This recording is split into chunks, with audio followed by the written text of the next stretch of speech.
Good afternoon, fellow Rotarians. Oh, that was awesome. I think that's the first time. So, Zoomers, can you hear everything? Yeah. Yes. I'm not seeing a lot of head Perfect. nodding. We're good? Okay. Okay, awesome. Oh dear, what do I got? Okay, good. We're good then. So welcome to the weekly meeting of the Rotary Club of Barrie, and a special welcome to any visiting Rotarians and guests. Just trying to take a look on Zoom who we have out there. A couple of guests. Let's see. Things go better when you are here, and we will now begin the meeting with O Canada and a toast to the Queen.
Adorable. So a toast to the Queen.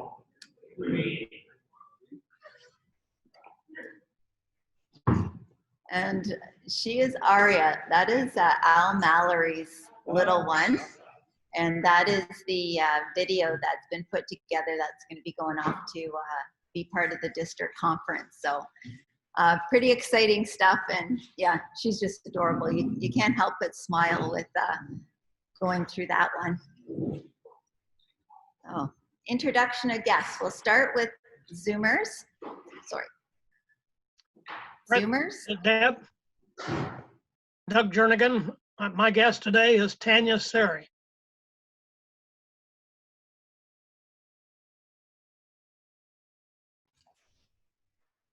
Doug.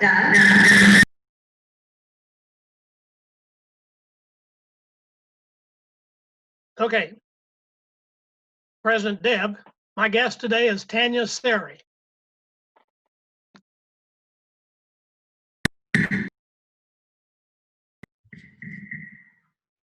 Thank you. Welcome, Tanya. Any other guests on Zoom? All right. And here we have guests. I saw a hand up here. Can you crank up your volume, please? How do I do that? Thank you. Awesome. Baz is on that. I think we got all Rotarians here. Okay. So welcome, Tanya. Glad that you're joining us. And one day you'll have to try venturing down to the South Shore. Our Beacon editor this week is Jacqueline Tuckey, and she is on Zoom doing it. And Arif did the Beacon last week, and if you had a chance to look at that, which came out just yesterday late, but it was quite entertaining, so a chance to take a look at that and see how he used his liberties to make a beacon interesting. So we have a number of announcements. Now is Mike Groovy on Zoom? I don't see him here.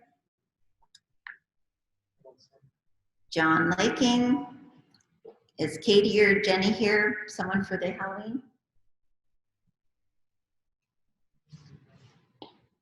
Okay. And Todd, someone for the auction. Yeah, correct? For Todd. Awesome. All right.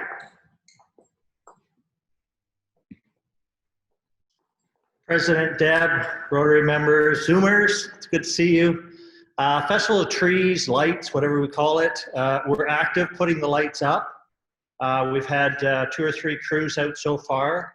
I don't want to constantly bother you about it, so if you send me an email to say whether you or your family want to get involved, I'm blasting emails out to people as we're going along, just to make sure that we have enough people.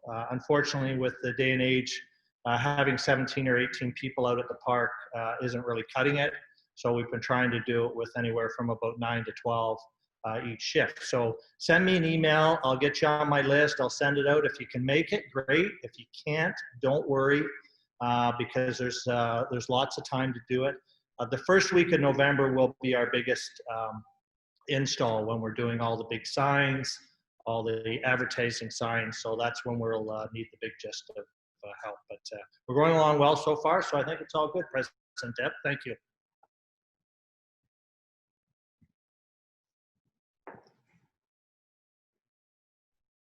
Thanks, John, and thanks to everyone for putting the efforts in to get us back to this regular meeting. It seems somewhat normal, aside from the tables and that kind of stuff.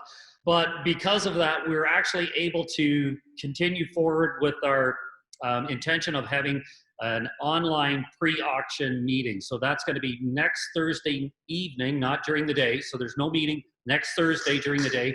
We're going to have an evening meeting. It'll start around 7 o'clock.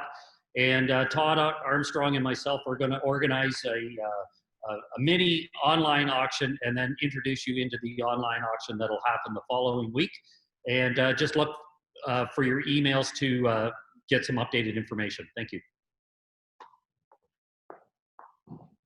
Thank you. And we do have, just getting the poster up for Halloween, just a quick reminder, it's not all that far away. So getting out there, letting people know that, you know, the Halloween contest is on. A great way to do that, oh, I can take this off. A great way to do that is to have a few of the posters printed up.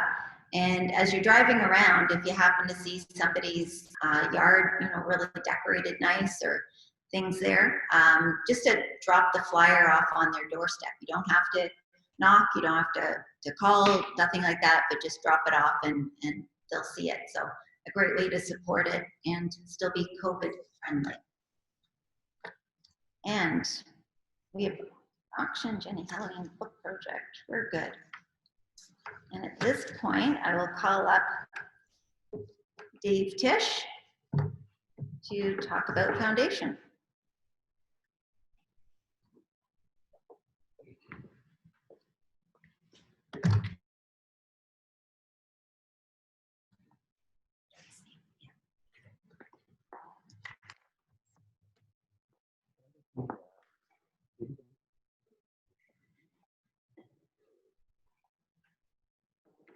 President Deb, fellow Rotarians and Zoomers, I would like to start this announcement with a short video. It's about 3.5 minutes, which will provide you with a brief update on the Polio Plus campaign.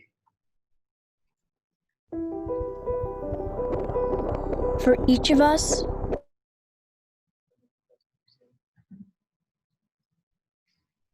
the moment Berliners have waited 28 years for. when we push the boundaries to the unknown. Each of us have moments that define us. Moments where we fought for what we believed. The moment Berliners have waited 28 years for. When we push the boundaries to the unknown.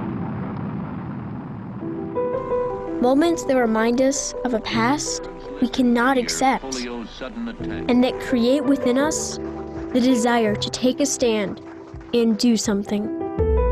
30 years ago, Polio was claiming the lives of hundreds of thousands of children just like me. There was a vaccine that could help stop it, but it wasn't reaching all of us. Until you decided to step in and do something.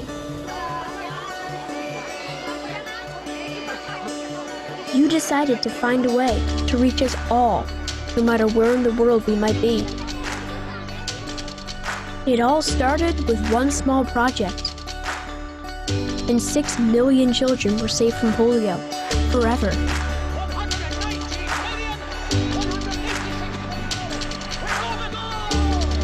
The world took notice, and things began to change.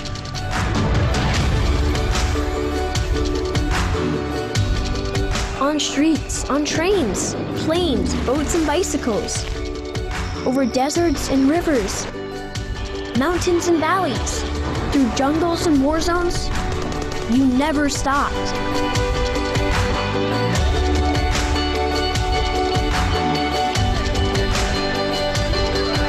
But it can't end here. We are this close, the closest that we've ever been. 3 countries remain, and we must continue to strive to reach every last child.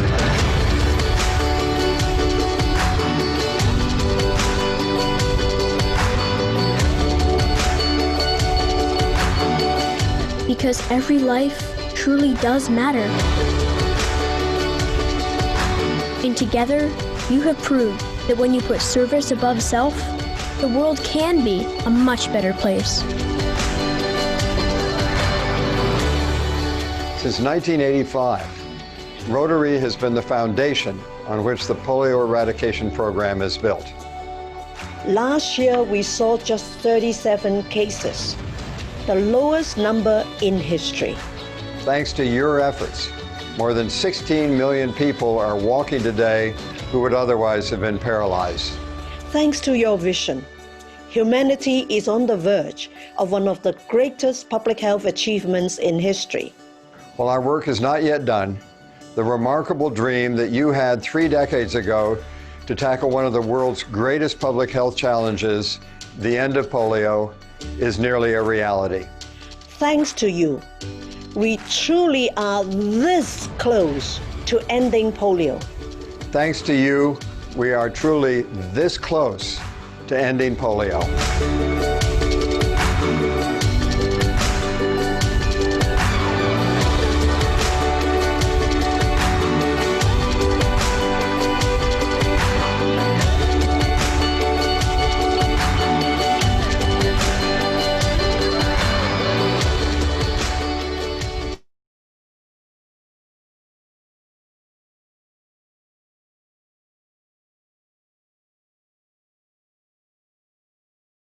Day. Sorry. Oh. You're on. There. Is the 24th of October, 2020 is World Polio Day. This is a day to celebrate the accomplishments of the GPEI, which is the Global Polio Eradication Initiative, and fundraise for the Polio Plus campaign. It's very interesting when you think that in 1956, we were in the throes of a polio pandemic actually, and 64 years later, we're in the throes of another pandemic, COVID-19. Since Rotary and its partners initiated the GPEI, we've reduced cases of polio globally from 1,000 new cases a day to less than 94 cases per year. And that's in 2019. That was this video in 2017, and they were saying there was 34 cases that had jumped in 2019 to 94 cases, which I think are only now in 2 countries, in Pakistan and Afghanistan. Nigeria has been declared polio free. Since 2017, that's the 2 countries. On Friday morning, Jeff Lehman, the mayor of Barrie, will undertake a ceremonial raising of the Polio Plus flag. Unfortunately, he was not available for Saturday. And we would like as many Rotarians as possible to attend this event if you can. You need to be obviously suitably masked and stay socially distanced to celebrate this event.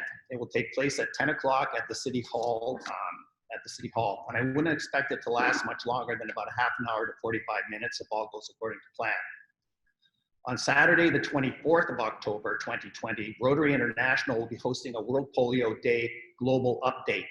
And I believe it starts at 9:00 a.m. Central Time or 10 o'clock Eastern Standard Time on the Rotary Facebook, on Rotary International Facebook page. If you visit endpolio.org, or you can set a reminder for yourself. And I think I'm correct in saying, because I'm not a Twitter user, but I think if you have the hashtag World Polio Day, hashtag endpolio, you'll also get to that site. Thank you very much, President Deb.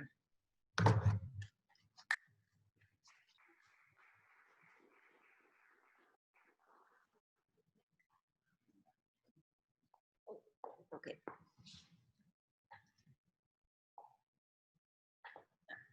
Okay, so I know Dave McCullough's out there. We've been doing a bit by text, but that was a little faster than what we had anticipated. So Dave, are you out there?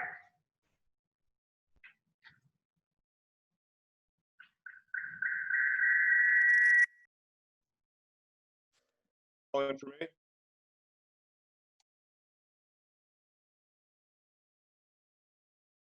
Hello?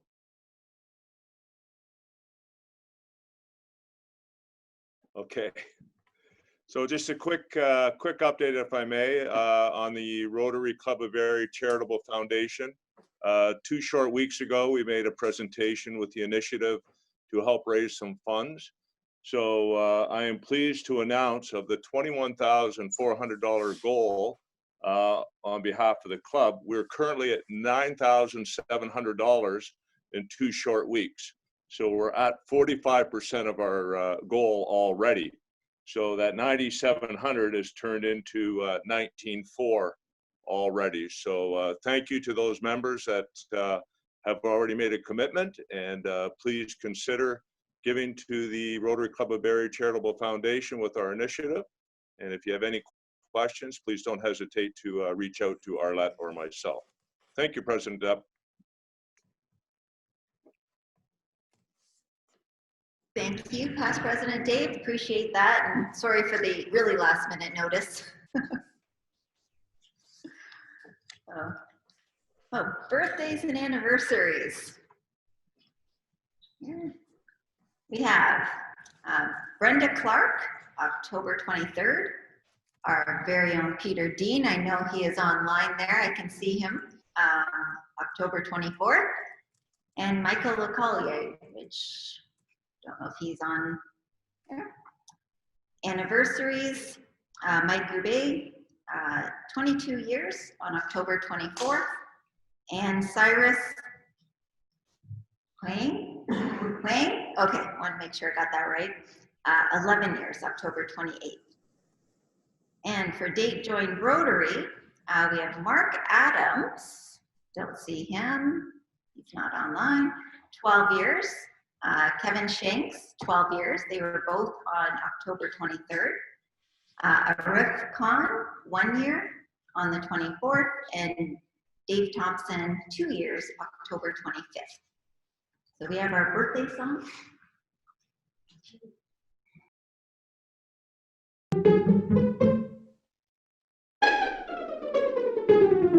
All the best to you. Yes. Happy birthday to you. Happy birthday to you. Happy birthday, happy birthday, happy birthday to you.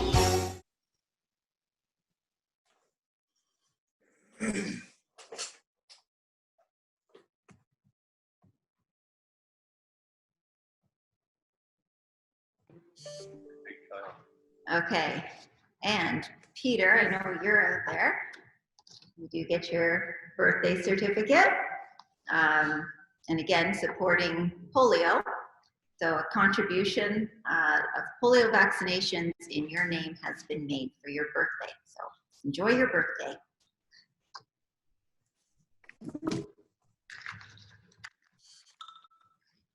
Okay, SAA Eric. All right, we're going to try. Let's see. Oh, let's do that. Okay, we're going to try a different technology. Maybe not get so much feedback for moving around. Got to get my mask on though, because I'm coming out there. All right, Jeff, are we able to get some slides up?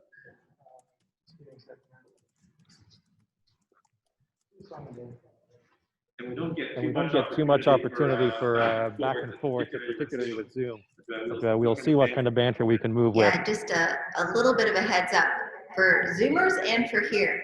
If you can just wait half a second before you speak when we go to switch, then your whole words will get noted.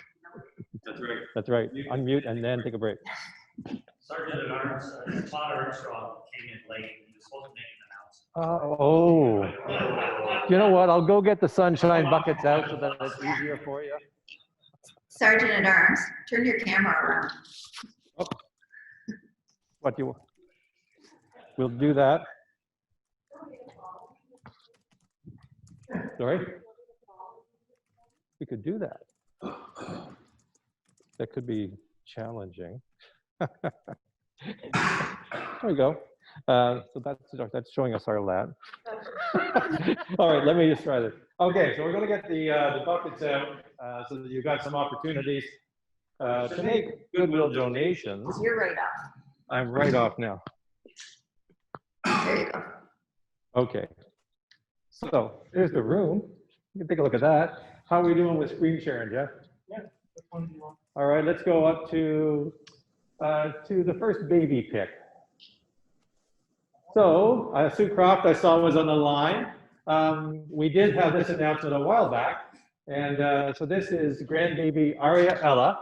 And this is mostly a celebration and an opportunity to see her because we hadn't had that yet. Sue made a generous donation to Polio Plus in Aria's honor and in honor of her dad, who was a polio survivor. Sue is on the line if we'd like to say hi and reintroduce Aria.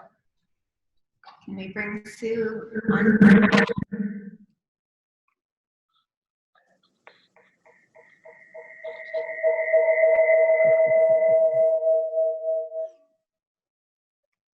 Is Sue up?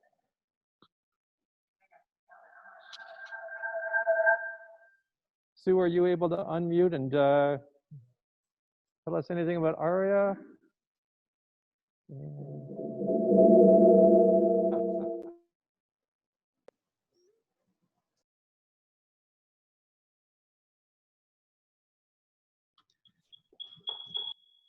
All right, that's not working well. This is muted. All right, is Mr. Shipley on the line?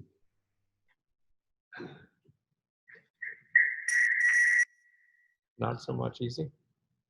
We just take that Good.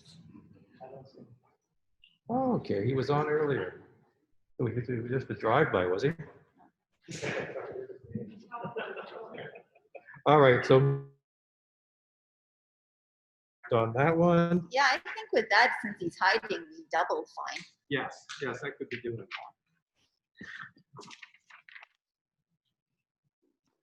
Well, we're not working out very well today with the technology.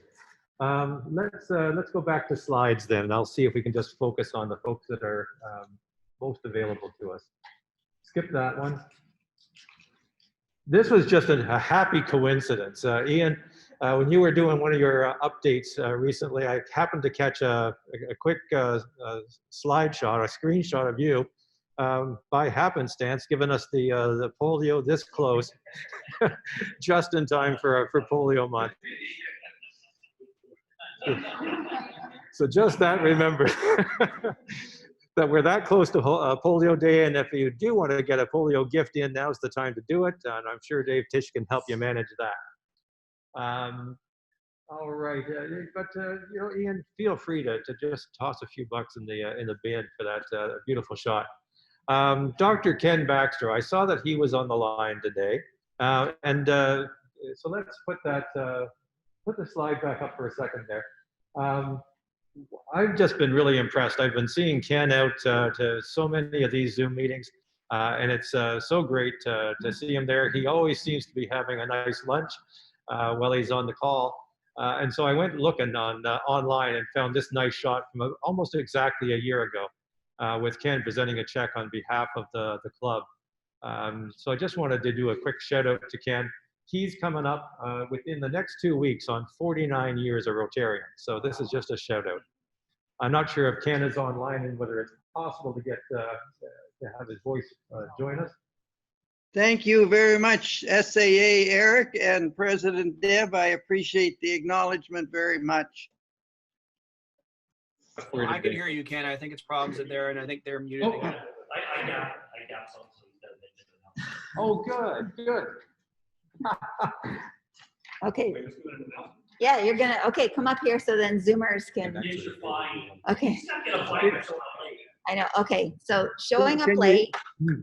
Can you hear me now? Confirming an announcement prior, and then having to have past President Craig, you know, make this happen. Todd. Okay. All right. Well, I think Craig should share half the fine with me, President Deb. I think there's something, being it's polio, I think there should be whatever you choose towards polio. Towards polio. Well, okay. I guess Craig and I are both in for a buck, I think. Okay. Past President Dave Tisch, what do you have to say about that? I think that's a little miserly, that line. I would be going a lot higher. Yeah, I think so too. Are you going to voluntarily put a 0 on that, or do I put 2 on? I'll voluntarily put a 0 on there, President Deb. Glad to. Glad to. Anyhow, to finish it up, past President Craig and I were going to do a little bit of a explanation about next Thursday's event, which I guess he's already taken care of professionally. The other part of it was just to remind everybody that we have just a few more days, like 9 or 10 before the auction starts. And if you could hustle up the rest of the items that I know you're working on, that'd be great.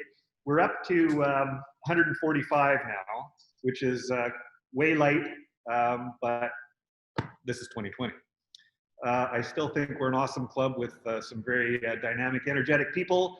And if we can get out there and get a bunch more items to boost this auction up, that'd be great. So thank you everybody very much.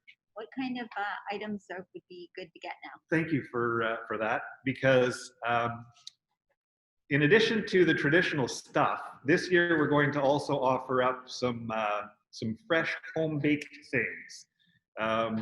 We already have Holly Asselberg's jams and jellies in. Thank you, Sebastian.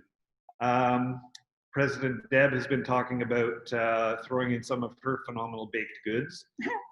Actually, they're my mom's baked goods, I'll confess.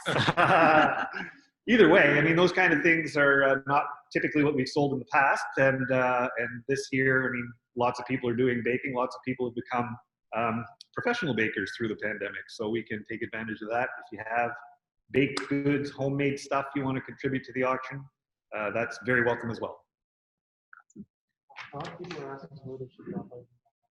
Items can be dropped off either at Sherlock Homes, which is what, 109? Yes. 109 Bayfield Street. That's probably the easiest location. Secondary would be my house. Yeah. All right. And it's not dropping the baked goods off at your house. The baked goods get bought and then ordered?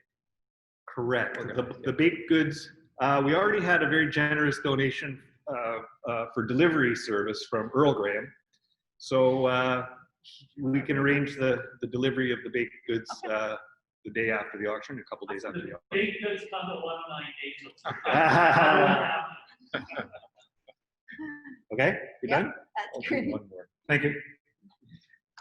Thanks for that, and you reminded me that because of Todd's issues with timeliness, Craig was unable to do an announcement about district conference.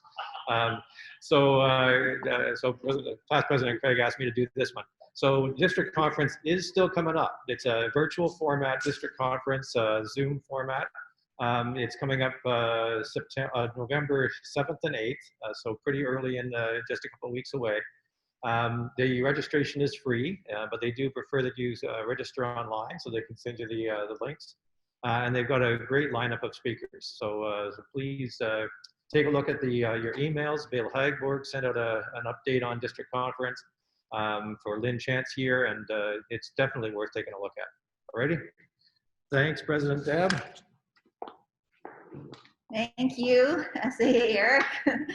If anything, it was entertaining. Oh, I can take this off now. So if, go from there. So if we have any early leavers, now would be the appropriate time.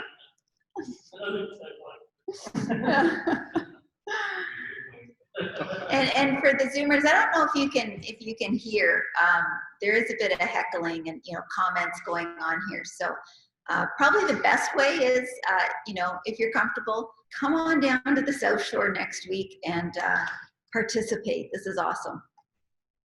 So we have this week's program is Danielle Blair, Math with First Nations Communities. And Mallory, I believe Mallory is introducing, and catch her. Yep. Hi, President Deb. Let me know if you can hear me.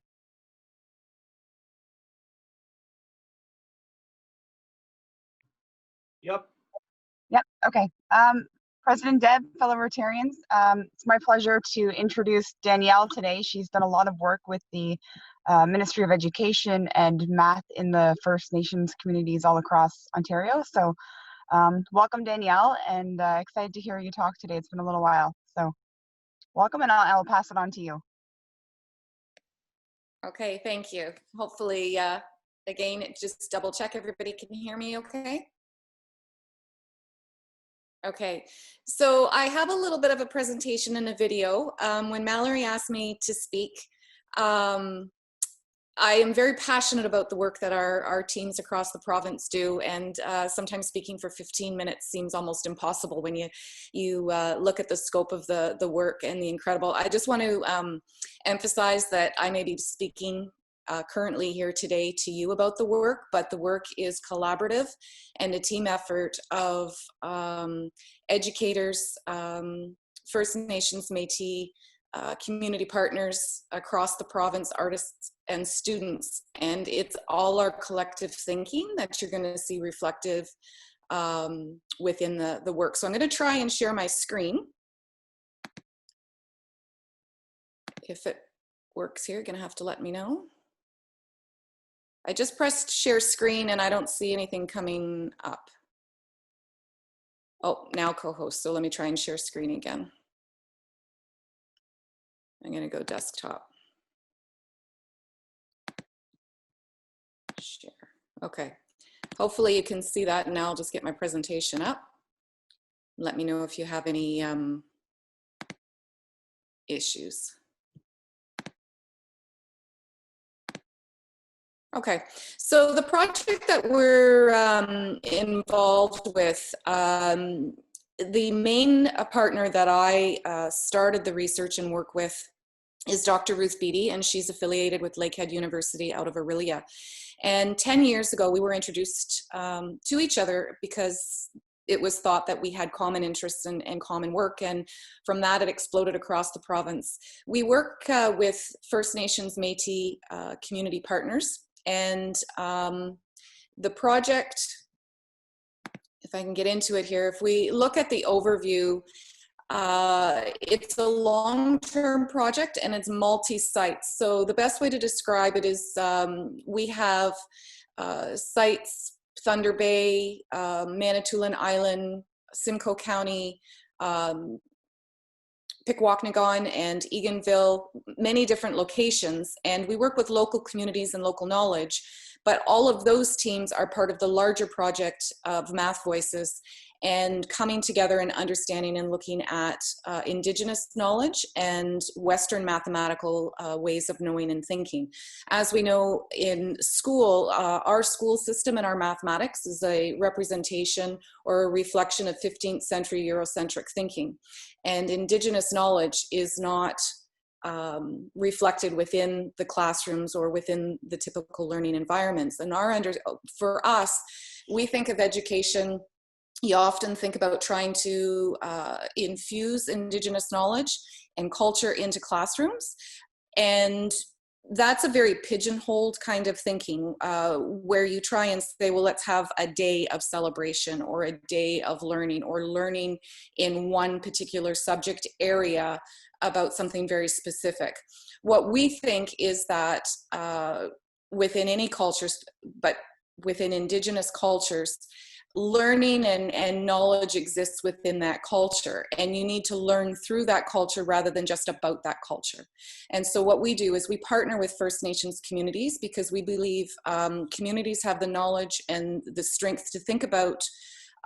We look at it from a strength and asset model, and research typically or historically since point of contact has often been about a problem-based, that something needs to be fixed. And our view is the knowledge exists within communities, and mathematics is no less within Indigenous cultures than it is within Western, and may not exist in the formulas, Western formulas that we see. But I'll give you an example. Standing in Wishishkonagum, which is up in just outside of Kenora, and having a team there, their roundhouse had burnt down, and having a team there with the the tripods and looking at where to initially put the stakes and footings and such, and all of this technology that's happening, and an elder standing leaning against a tree came over and started pacing and using various directions from pre-existing from trees or other objects, and working out where those stakes go. And of course the technology just affirms that yes, in fact, that's where they do go. So how is that knowing? What is that mathematical knowing when we don't necessarily see it in a Western formula? So the project has brought together artists, students, teachers, and ourselves as researchers, and we work with communities, and communities guide the work. So often you'll hear communities talk about being researched on, and we very much believe it's research with. Communities set the goals, communities with our teams, we talk about everyone's goals, making sure that needs are met, and the directions, and even and what is happening in one community may not be the way in another community. So it's learning together and then working together. So those are some of the places that we've been working. Moose Fact, given the location and the Moose River, we were looking at the making of fishnets. Wishonagum was in beading. Thunder Bay was in birch bark basket making. Pikwakanagan is loom beading. We have also looked at peyote stitch and other activities. So when we learn, it's about learning in relation, and we're looking at culture as in the heart of, in terms of teaching math and learning mathematics. So you're learning through culture rather than about culture. And what we hope to do, and what we actually have over the 10 years been very successful of doing, is thinking of new ways about mathematics and helping to transform curriculum, current day curriculum. We've helped inform the recent mathematics curriculum rewrite that the ministry has done in understanding math in new ways. So I'm going to try and give you a snapshot. This is just one team, the Pikwakanagan team. So what we have is we have a core group that we call sort of our research group, which is community artists, leaders, teachers, and these people are in the class with the students doing the work and the learning together.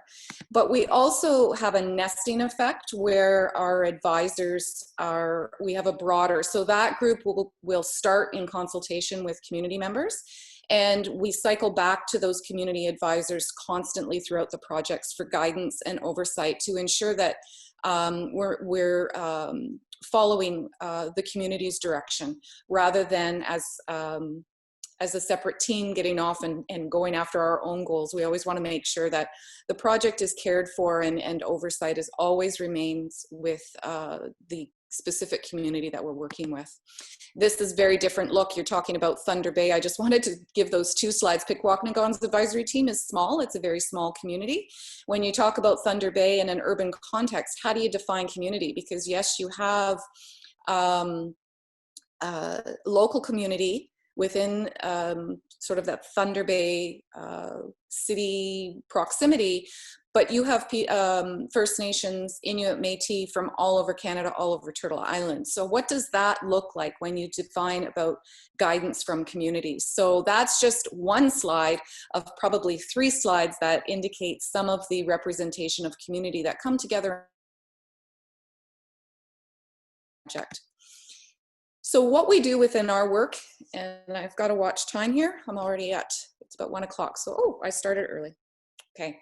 So unfreezing the math is really what we're looking at, is generating mathematical thinking by combining traditional and Indigenous. So we look at activities or artifacts that are Indigenous. This is a snapshot here in a kindergarten classroom. It was the community that decided. We looked at dream catchers. They decide the material. Historically, willow would have been used. It was the community that decided that the metal rings would be used. So all of those decisions are made in that co-learn, co-teach, co-assess, co-share the work afterwards is really what the model of the work looks like. And what we do is when we do those activities and artifacts, we're looking at unfreezing or having the math that lives within those come to life. Everything we do almost on a daily basis in some way is mathematical. We just may not think of it when we're doing it. So when you're baking, you're not necessarily thinking of the math in the baking, but you're using it, you're measuring, you're adding fractions, you're doing all of those things. So the same thing within cultural activities, the math is inherent within the activities. I'm not sure what happened there. Did I just get kicked out? I can't even control my screen. Oh, there we go. Can somebody let me know if... Danielle, it doesn't look like you're kicked out. I can still see your screen. Okay, I just had to bring it back for me. Thank you. Yeah. So we would look at different activities guided by the community, and then this is example of pipe bone bracelets. And when we talk about working with community, anything that is cultural, the teaching comes from community members. It's important that as non-Indigenous educators, we are not appropriating culture. So we ensure that anything that is cultural, the teaching comes from a community member. So it's in the classroom, the teachers are the teachers from the community, and the classroom teachers are co-teaching. So here you can see the materials that were used, as well as some of the finished products. And then the sheet looks at some of the math that's involved. And I don't know if you can see over here on the right-hand side where it says 1 spacer, 1 bead, 1 pipe. The pipe beads are the big black on the left. You'll see the 3 types. The spacer is the bottom. So in terms of planning the bracelets, and this is grade 1, when they're planning that bracelet with 44 columns and 3 rows, they have to think about proportional reasoning in a huge sense. And our old curriculum didn't even have proportional reasoning until grade 4. So they have to think about that space of 44 cells in the 44 columns and divide that up using a pipe bead, which takes up 6 spaces. You can see the bead there, which takes up 2 spaces, and a spacer which takes up 1, but horizontally 3. And they have to work out that mathematical to plan and design their bracelets, which for grade 1 is a lot of math and a lot of proportional reasoning to get that. And then they're also using huge number sense, because they're actually dividing 44.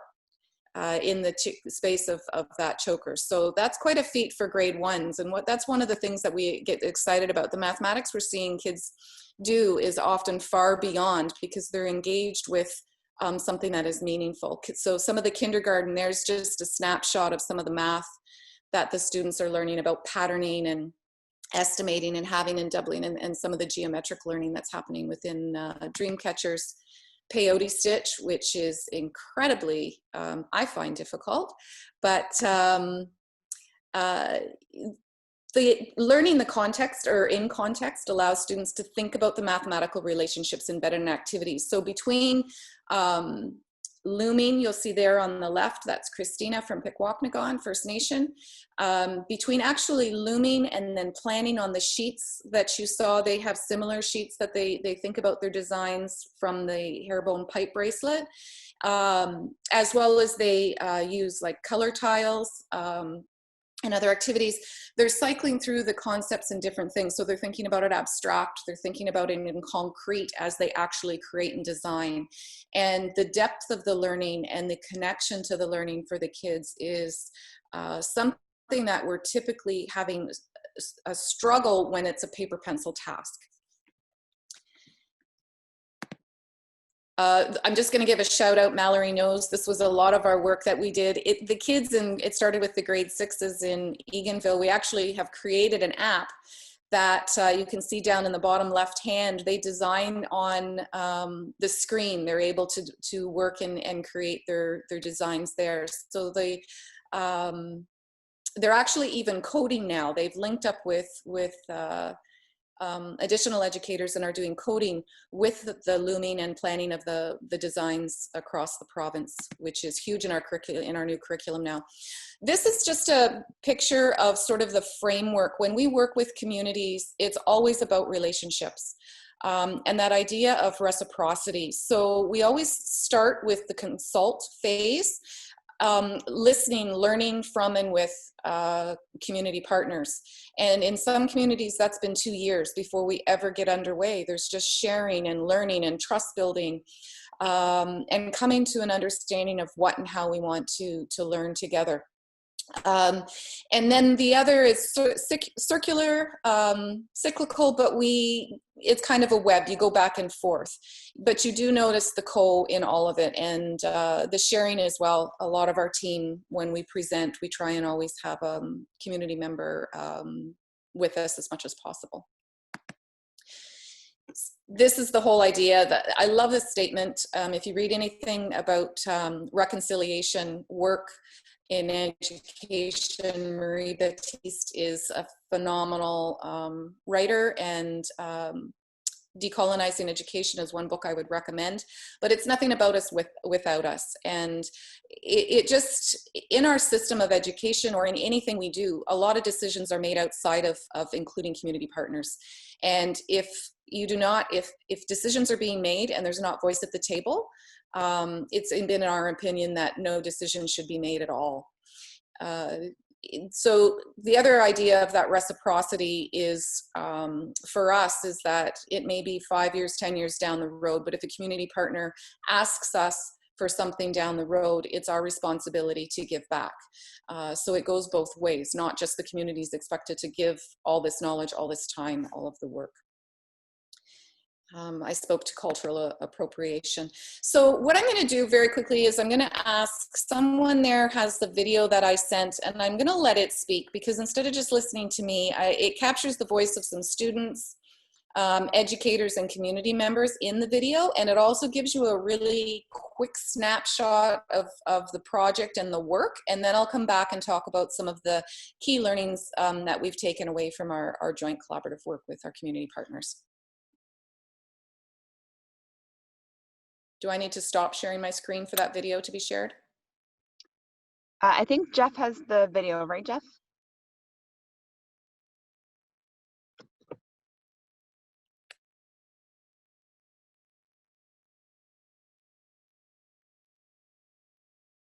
And our work began in partnership with First Nations.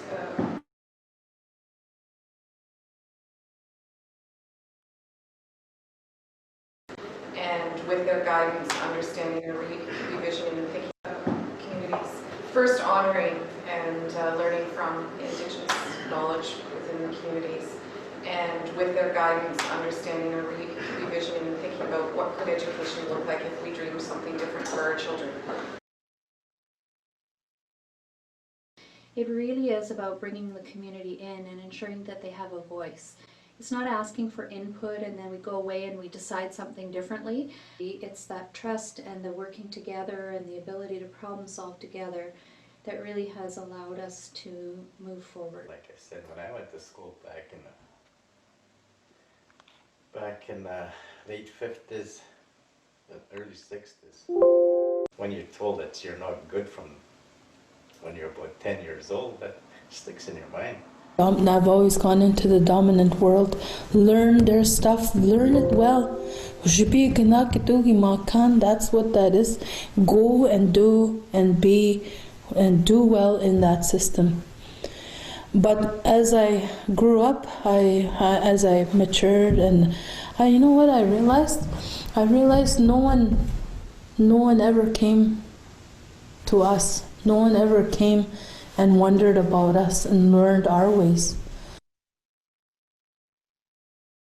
I'm here to learn with Chris and everybody else about how we can use the Birch Bark harvesting to help engage our students. I'm interested in building the Birch Bark basket and recognizing the math that's in it. I think we talked yesterday that it's not necessarily putting the math into these traditional activities, but it's recognizing what is there already.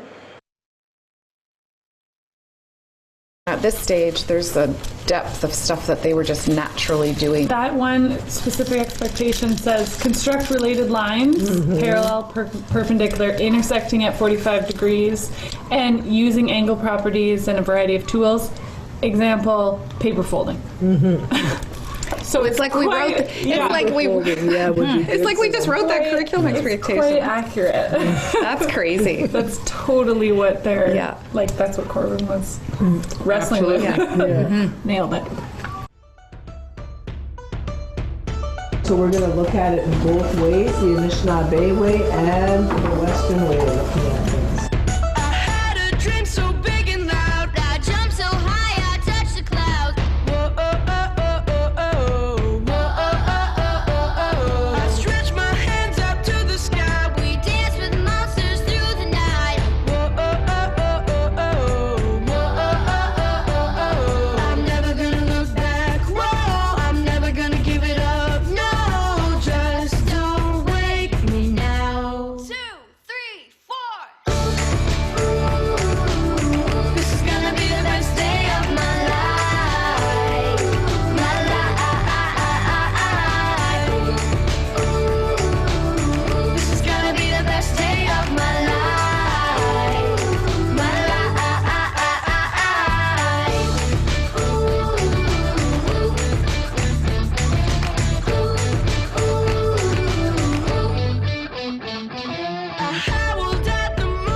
How did you feel when Mr. Sandberg and Audrey were teaching together?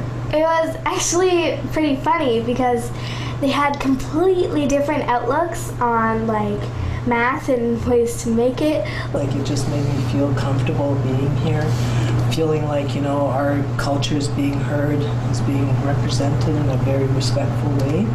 And plus co-teaching and the numeracy behind it all, and with Chris validating too what I was saying and sort of putting mathematics into the equation. Really, I could see the Indigenous kids in the room were like, you could tell they were acknowledging that our culture is very important as well. Other thing that I found helpful was the use of the Anishinaabe language within this realm of mathematics. I'm very appreciative of the way how our content, First Nations content, is being brought into the classroom, and the students are getting are seeing with two eyes. I'm really connecting about where I was born because I'm OG Cree. And how does that make you feel? It really makes me feel like nice. I get to like experience my culture. And I'm really fascinated. So glad this is being taught in the schools, and there should be more of it. The children are our generation, our future generations, and if we teach them at a young age about this, they will have that pride and dignity as Anishinaabe people.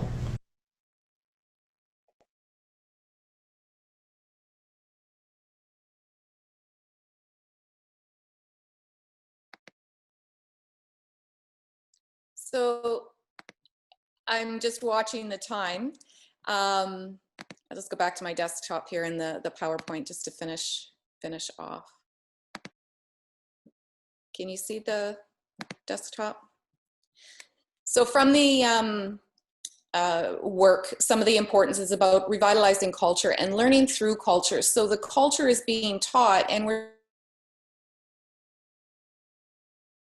it's the stories, the teachings, the respect for the materials, the respect for the environment. All of that is done within the context. The two are woven, and you can't separate that weave.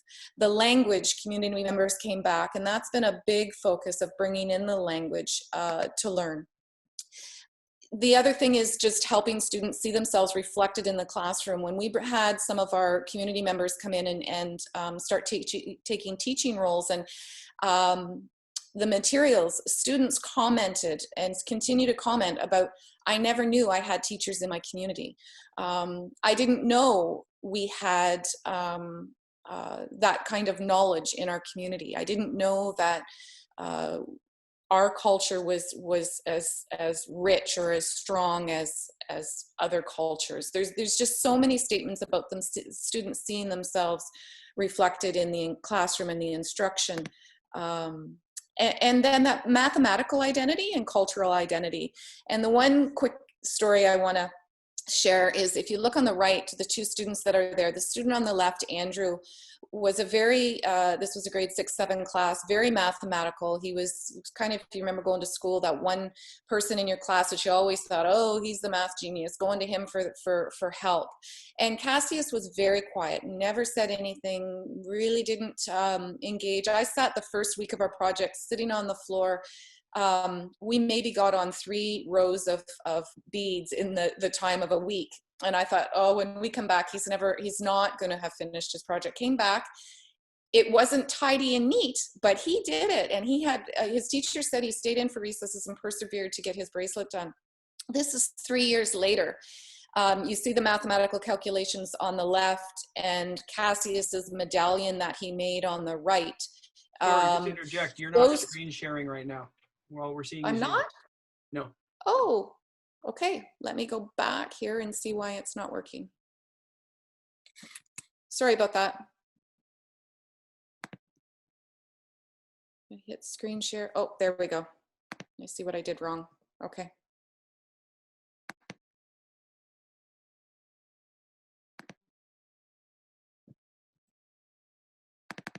Let me find Cassius here so you can see him.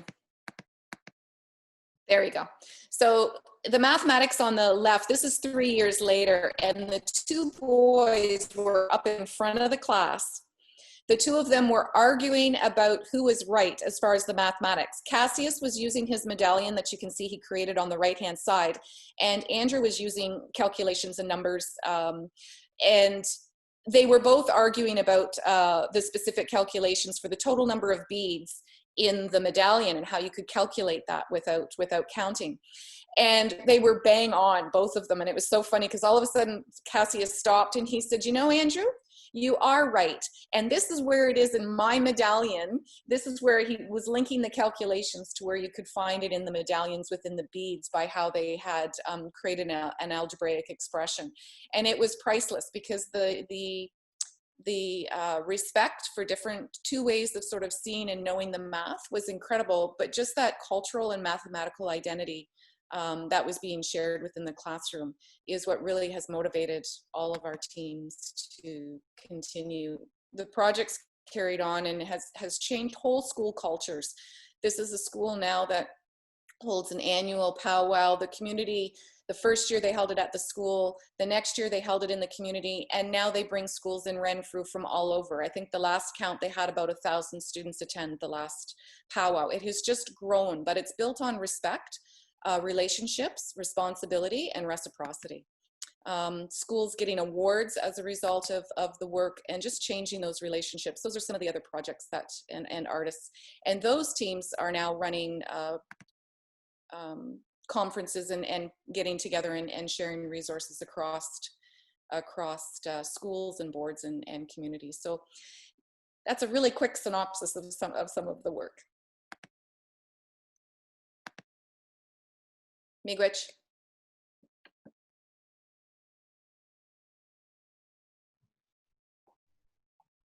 Thank you. I don't know if anybody has any questions. We do have a question. Can you come Question? Up? Yeah, come up to him.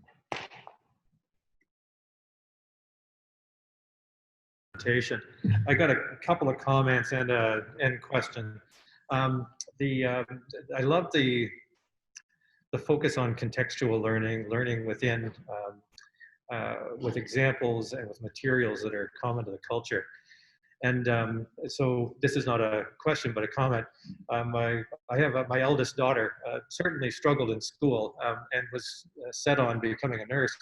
And it took her an extra 2 years to get into nursing school for a degree program. And as soon as she was in the program, and the more practical it got, the higher her marks went. And so she's excelling. It reminds me of, again, until the work is meaningful, a lot of kids just don't thrive. How much is that sense of meaning and purpose and kinetic learning a part of what you're working on? And I guess on the reverse side,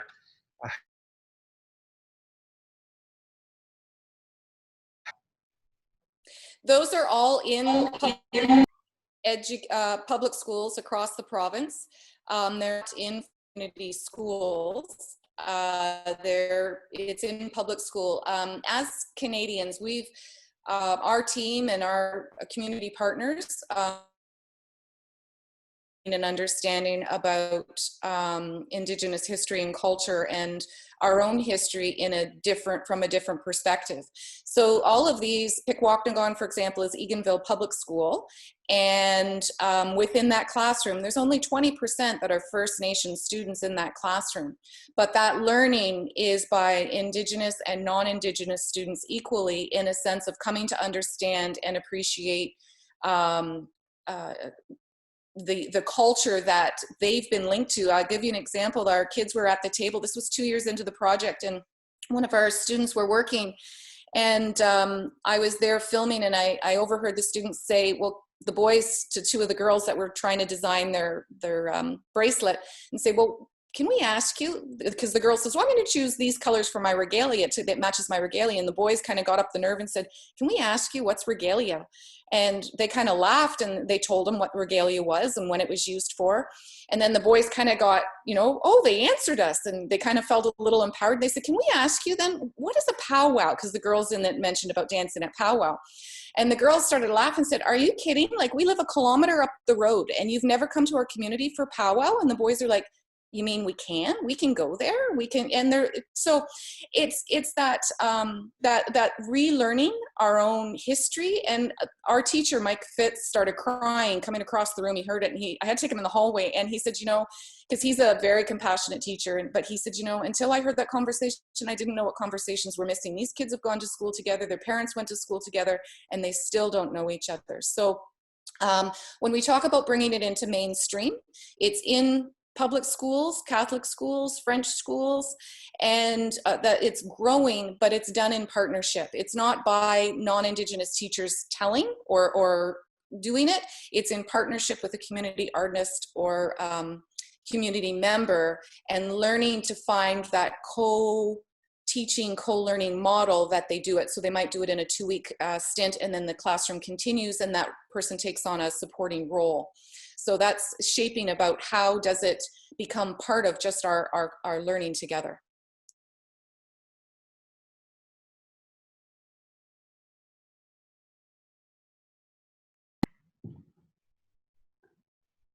Thank you, Danielle. And Arif, you're here to think. Thank you, President Deb. Absolutely. Danielle, thank you so much. You shared an example of the grade 1 students embracing the challenge, learning contextual math with the bracelet. And I said, grade 1 aside, my thought to myself was, that's a lot of learning even for a 49-year-old. So, so thank you for the examples, obviously. But forcing ourselves to break long-standing habits and traditionally accepted formulae in order to best deliver curriculum in a meaningful way that will actually resonate. after all, you know, education should be about engaging with the student, and your example highlights the importance of context, analogies, respectful collaboration, of the subject matter expertise. So we have a long way to go. However, I believe your presentation gives us all confidence and optimism for a successful tomorrow. And that succinct and very short quote really resonates. Nothing about us without us. So thank you very much for taking the time to share your journey, your experience, and what you're doing to impact our community in such a positive way. Thank you so much for having me.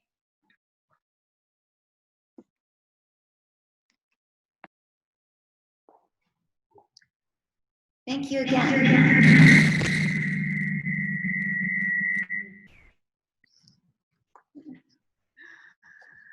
Thank you again, Danielle. I think we're good. Okay, so thank you. We do have a special certificate. I don't know if it's going to pop up here soon.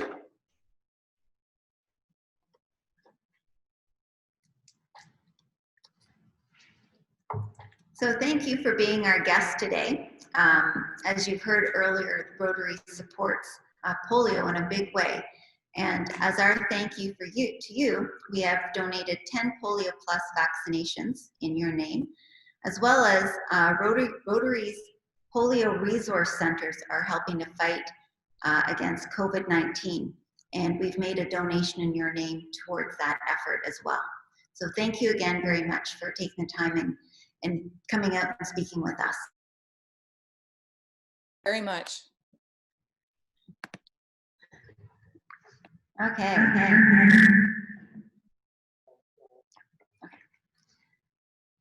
So, President Deb's Stronger Together, Together Inspired moment.